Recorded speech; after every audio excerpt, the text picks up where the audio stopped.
صفحہ نمبر 197 197۔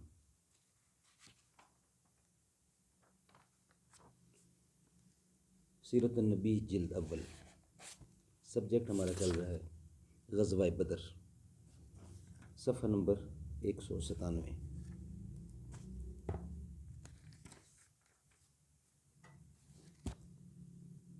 سیرت النبی علامہ شبلی نعمانی رحمۃ اللہ، علامہ سید سلیمان ندوی رحمۃ اللہ۔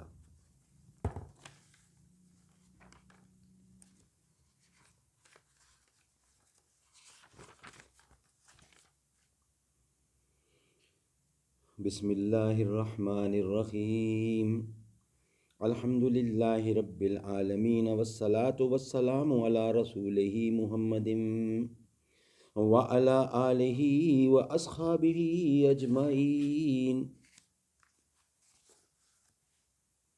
صفحہ نمبر 197۔ سبجیکٹ ہے ہمارا غزوہ بدر۔ قریش جنگ کے لیے بےتاب تھے، تاہم کچھ نیک دل بھی تھے جن کے دل خون ریزی سے لرز رہے تھے۔ ان میں حکیم بن حزام، جو آگے چل کر اسلام لائے، نے سردار فوج عتبہ سے جا کر کہا، آپ چاہیں تو آج کا دن آپ کی نیک نامی کی ابدی یادگار رہ جائے۔ عتبہ نے کہا، کیوں کر؟ حکیم نے کہا، قریش کا جو کچھ مطالبہ ہے وہ صرف حضرمی کا خون ہے، وہ آپ کا حلیف تھا، آپ اس کا خون بہا ادا کر دیجئے۔ عتبہ نیک نفس آدمی تھا، اس نے نہایت خوشی سے منظور کیا، لیکن ابو جہل کا اتفاق رائے ضرور تھا۔ حکیم عتبہ کا پیغام لے کر گئے۔ ابو جہل ترکش سے تیر نکال کر پھیلا رہا تھا۔ عتبہ کا پیغام سن کر بولا، ہاں، عتبہ کی ہمت نے جواب دے دیا ہے۔ عتبہ کے فرزند حضرت ابو حذیفہ اسلام لا چکے تھے اور اس معرکہ میں آن حضرت صلی اللہ علیہ وسلم کے ساتھ آئے تھے۔ اس بنا پر ابو جہل نے یہ بدگمانی کی کہ عتبہ اس لیے لڑائی سے جی چراتا ہے کہ اس کے بیٹے پر آنچ نہ آئے۔ ابو جہل نے حضرمی کے بھائی ابو عامر کو بلا کر کہا، دیکھتے ہو تمہارا خون بہا تمہاری آنکھ کے سامنے آ کر نکلا جاتا ہے۔ عامر نے عرب کے دستور کے مطابق کپڑے پھاڑ ڈالے، گرد اڑا کر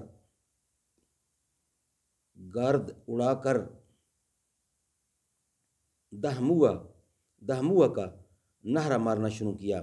اس واقعہ نے تمام فوج میں آگ لگا دی۔ عتبہ نے ابو جہل کا طعنہ سنا تو غیرت سے سخت برہم ہوا اور کہا کہ میدان جنگ بتا دے گا کہ نامردی کا داغ کون اٹھاتا ہے۔ یہ کہہ کر مغفر مانگا، لیکن اس کا سر اس قدر بڑا تھا کہ کوئی مغفر اس کے سر پر ٹھیک نہ اترا۔ مجبوراً سر سے کپڑا لپیٹا اور لڑائی کے ہتھیار سجے۔ چونکہ حضرت صلی اللہ علیہ وسلم اپنے ہاتھ کو خون سے آلودہ کرنا پسند نہیں فرماتے تھے، صحابہ نے میدان کے کنارے ایک چھپر کا سائبان تیار کیا کہ آپ اس میں تشریف رکھیں۔ حضرت سعد رضی اللہ بن معاذ دروازہ پر تیغ بکف کھڑے ہوئے کہ کوئی ادھر نہ بڑھنے پائے، اگرچہ بارگاہ الہی سے فتح و نصرت کا وعدہ ہو چکا تھا۔ عناصر عالم آمادہ مدد تھے، ملائکہ کی فوجیں ہم رکاب تھیں، تاہم عالم اسباب کے لحاظ سے آپ نے اصول جنگ کے مطابق فوجیں مرتب کیں۔ مہاجرین کا علم حضرت مصعب بن عمیر کو عنایت فرمایا، خزرج کے علم بردار حضرت حباب بن منظر اور اوس کے حضرت سعد بن معاذ مقرر ہوئے۔ صبح ہوتے آپ نے صف آرائی شروع کی۔ دست مبارک پر ایک تیر تھا، اس کے اشارے سے صفیں قائم کرتے تھے کہ کوئی شخص تل بھر آگے یا پیچھے نہ رہنے پائے۔ لڑائی میں شور و غل عام بات ہے، لیکن منع کر دیا گیا کہ کسی کے منہ سے آواز تک نہ نکلنے پائے۔ اس موقع پر بھی جب کہ دشمن کی عظیم و شان تعداد مقابل تھی اور مسلمانوں کی طرف ایک آدمی بھی آ کر بڑھ جاتا تو کچھ نہ کچھ مسرت ہوتی۔ حضرت صلی اللہ علیہ وسلم ہمتاً وفا تھے۔ حضرت حذیفہ رضی اللہ بن ایمان اور حضرت حسیل رضی اللہ، دو صحابی کہیں سے آ رہے تھے۔ راہ میں کفار نے روکا کہ محمد صلی اللہ علیہ وسلم کی مدد کو جا رہے ہو؟ انہوں نے انکار کیا اور عدم شرکت کا وعدہ کیا۔ حضرت صلی اللہ علیہ وسلم کے پاس آئے تو صورتحال عرض کی، فرمایا ہم ہر حال میں وعدہ وفا کریں گے، ہم کو صرف خدا کی مدد درکار ہے۔ اس کا انشاءاللہ بقیہ حصہ نیکسٹ ویلاگ میں بیان کیا جائے گا۔ اللہ تعالی ہمیں حضور کے نقش قدم پر چلنے کی توفیق عطا فرمائے۔ صدق اللہ العلی العظیم۔